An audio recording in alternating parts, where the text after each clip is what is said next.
Well, it was a day of drama at Bet El, where 2 apartment buildings were demolished on orders from the High Court as border police held back angry and stunned residents. The government was powerless to stop the razing, but quickly approved plans to build 300 new homes in the same community.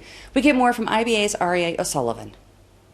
After days of violent scuffles between English settler youth and border police riot units came the heavy equipment. Demolition began on the so-called Beit Dreinhof apartment buildings this afternoon after the High Court of Justice rejected an appeal of their demolition order yesterday. The excavators tore into the buildings where 24 families were to live, knocking them into rubble. As fate would have it, the demolition of the structures came exactly a decade since the Israel army demolished thousands of homes of settlers in Gush Katif during the disengagement from the Gaza Strip. Reactions were as hot as the summer heat. Habayit Yehudi's Moti Yogev called for the Supreme Court to be bulldozed. And Meretz MK Ilan Gilon blasted the settlers for wanton disregard of the law and raising their hands against IDF soldiers. Under pressure from his right-wing partners, the Prime Minister's office released a statement announcing the immediate construction of 300 housing units in Beit El. Approval was also given for 413 new apartments in the Jewish neighborhoods of eastern Jerusalem.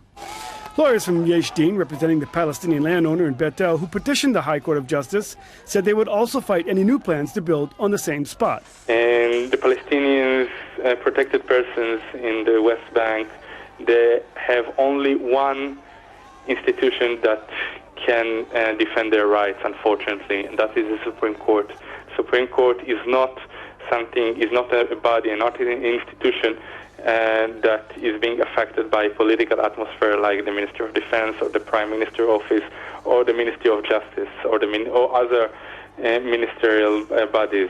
This is something that we should praise and we should cherish for its ability to protect the weak people in the society and even those who are not part of the Israeli society but under its occupation like the Palestinian owners.